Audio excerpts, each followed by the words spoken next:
সাত সকালে পাড়া প্রতিবেশীরা হতবাক, নার্সের মৃতদেহ উদ্ধার। গলির মধ্যে কিভাবে গেলেন তিনি, কিভাবে তার মৃত্যু, এই নিয়ে উঠেছে প্রশ্ন। পাড়া প্রতিবেশীরাও ইতিমধ্যে অত্যন্ত হতবাক যে কি হলো ঘটনাটা তারাও বুঝে উঠতে পারেননি। বাড়ির কাছে গলির মধ্যে অচৈতন্য অবস্থায় উদ্ধার দেহ। কথা বলবো, সরাসরি রয়েছে আমাদের প্রতিনিধি সায়ন্তিকা বন্দ্যোপাধ্যায় ও এলাকা থেকে। সায়ন্তিকা, পাড়া প্রতিবেশীরা তারাও তো হতবাক, গলির মধ্যে গেলেন, কি পরিস্থিতি তাহলে, মানে কি সন্দেহ করা হচ্ছে? একদমই তাই, প্রত্যেকেই কিন্তু হতবাক এবং এই মুহূর্তে সরাসরি আমরা কথা বলবো এই বাড়ির জামাইয়ের সঙ্গে। ঘটনার দিন আপনি কোথায় ছিলেন, প্রথমে যেটা জানতে চাই। ঘটনার দিন আমরা ছিলাম বাটামলে, জাগরণা দেখতেছিলাম, সবাই ছিলাম, আমরা সবাই একসাথে ছিলাম। তো 3টের সময় করে আমরা খবর পাই যে কি করে খবর পেলেন, কার ফোনে ফোন এলো, কে ফোন করলো? বাড়ি থেকে ফোন করেছে আমাকে, ফোন করে বলছে যে তোমরা তাড়াতাড়ি এসো, কাকি এখানে মরে পড়ে আছে, কে মেরে ফেলে দিয়েছে একটা ঘলির ভিতরে, তাড়াতাড়ি তোমরা এসো। তো আমরা এসে পরে তাড়াতাড়ি করে আসলাম, দৌড়ে আসলাম, এসে দেখলাম ওখানে ওরম মৃত অবস্থায় পড়ে আছে, মুখে মাছি বাছি সব ভর্তি, ঠিক আছে, মাছি মশা ফসা সব ভর্তি, ওরম পড়ে আছে। গলায় কোনো ফাঁস ছিল? গলায় ফাঁস ছিল। রক্ত বা কোনো কিছু মার্ক? না, রক্ত বলতে কিছু দেখা যায় না, ওই কাদা ফাদা গায়ে ভর্তি, এরকম সব দেখা গেছে। আপনাদের কি সন্দেহ হচ্ছে, কি হতে পারে? সন্দেহ হচ্ছে কেউ তো মারধর করেছে, কেউ তো মেরেছে। কে করতে পারে, কার দিকে কে করতে পারে এখন সেটা বলতে পারবো না, কারণ আমি তো এখানকার কেউ যদি হতেন তাহলে বলে দিন, কিন্তু এখানকার আমি কেউ না। কোনো ব্যক্তিগত শত্রুতা, পারিবারিক শত্রুতা, জমি জায়গার বিবাদ? ব্যক্তিগত পারিবারিক শত্রুতা, জমি জায়গার? না না না, ওরকম কিছু নেই। আচ্ছা, ওনার স্বামী এখন কোথায়? এটা তো সম্ভবত বাড়ি, বাড়িতে তো তালা দেওয়া দেখছি, স্বামী কোথায়? মানে স্বামীকে কালকে রাত্রিরে ওখান থেকে নিয়ে থানায় নিয়ে গেছে, জিজ্ঞাসাবাদ করছে আর কি, এখনো পর্যন্ত ছাড়েনি।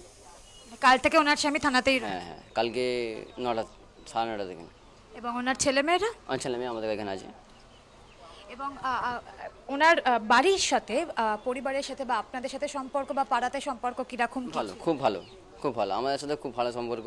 পাড়ার কিছু বাইরে আছে, সবাই জিজ্ঞেস করে নেবে, অসুবিধা নেই, তাদের সাথে খুব ভালো, সবার সাথে ভালো সম্পর্ক। মানে বাইরে থেকে এসে কেউ এই যে রাত্রেবেলায় উনি যে বেরিয়েছিলেন, সেদিনকে রাত্রেবেলায় কি কারণে বেরিয়েছিলেন? কি কারণে বেরোলে তো আমি বলতে পারবো না, কি কারণে বেরিয়েছিল, কেন বেরিয়েছিল, কে ভাই ফোন করলো যে বেরিয়ে চলে গেল, কি হয়েছে না হয়েছে, যতক্ষণ না ফোনটা পাবো ততক্ষণ কিছু আমরা। ফোন তো নিশ্চয়ই পুলিশে? হ্যাঁ, পুলিশে গেছে, কিন্তু ফোনটা না পেলে কি করে বুঝবো লাস্ট ফোন কে করেছে, কোন নাম্বার করেছে, কেন এইভাবে বেরোলো? উনি যখন বাড়ি থেকে বেরিয়েছিলেন কাউকে কি কিছু বলে গিয়েছে? না, কেউ জানতেন না? কেউ কাউকে কিছু বলে না, ও শুধু একাই বেরিয়ে গেছে, কাউকে কিছু বলেই নি।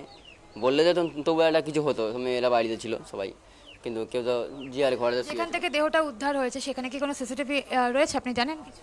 না, সিসিটিভি ক্যামেরা নেই, একটা ওইদিকে ছিল, আওড়াল ছিল, অতটা বোঝা যাবে না, পাড়ার ছেলেরা বুঝতে পারবে, আমার ঠিক বুঝতে পারবো না। একদম, অসংখ্য ধন্যবাদ। এবং এই মুহূর্তে কিন্তু এই যে বাড়িটা, এই খানটায় কিন্তু ভেতর থেকে দরজা দেওয়া, এবং ওই যে লাল দরজা যে ছবি আমরা দেখাচ্ছি, ওটা কিন্তু একদমই এই যে নার্স যার অস্বাভাবিক মৃত্যুকে কেন্দ্র করে এই মুহূর্তে একটা চাঞ্চল্য সৃষ্টি হয়েছে মহেশতলার এই 29 নম্বর ওয়ার্ড এলাকায়। সেই যে ঘর, সেই ঘরে কিন্তু তালা দেওয়া। আমি চেষ্টা করব অবশ্যই একটুখানি যদি আরও কারোর সঙ্গে কথা বলা যায়, কিন্তু বাড়ির সদস্যরা তারা কিন্তু জানাচ্ছেন যে ব্যক্তিগত কোনো শত্রুতা বা পরিবারের সাথে কারোর কোনো বিবাদ। হ্যাঁ, একদমই তাই। তাহলে শান্তিকা, তিনি তো নার্স, মানে তিনি কর্মরত ছিলেন, তো কাজে যেতেন, কোন হসপিটাল এবং কোন নার্সিং হোমে হয়ে থাকলে তার মেয়েরা কি কিছু সন্দেহ করছেন যে পারিবারিক সমস্যা যেহেতু নেই, কোনো জমি জায়গার বিবাদ নেই, কাজের জায়গার কোনো সমস্যা, কোনো সম্পর্ক বা কোনো কিছু, কারোর সঙ্গে কোনো ঝগড়াঝাটি, সেটার শত্রুতা, মেয়েরা কি সন্দেহ করছে, যদি একটু কথা বলতে পারো।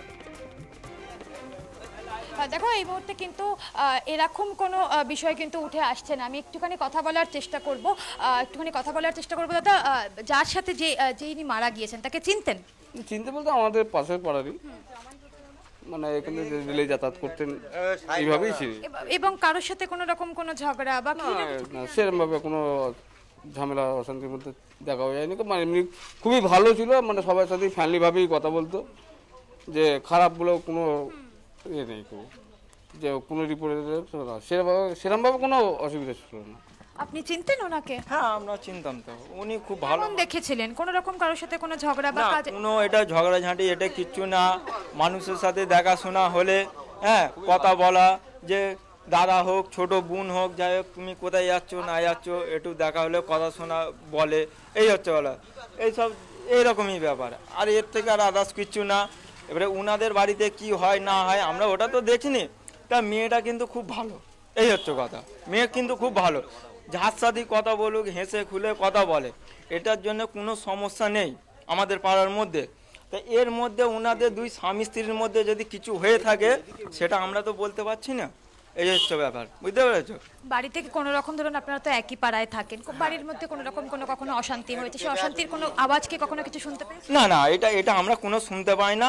আমরা এই হচ্ছে সকাল হচ্ছে রাত হচ্ছে ঘুমাচ্ছি, দেখা হচ্ছে সকাল হচ্ছে দেখা হলো কথা বললাম, রাত মানুষের সাথে যে কাজে যাচ্ছে হেসে খুলে কথা বলছে, এই অবধি শেষ একেবারে বোঝাই আমাদের। যাচ্ছে যে তেমন কোনো সমস্যা নেই, কিন্তু কেন মৃত্যু, কেন খুন বা এই ধরনের রহস্য মৃত্যু তা হয়তো তদন্ত সাপেক্ষ। আপাতত ধন্যবাদ শান্তিকা, পরিস্থিতির দিকে নজর রাখুন।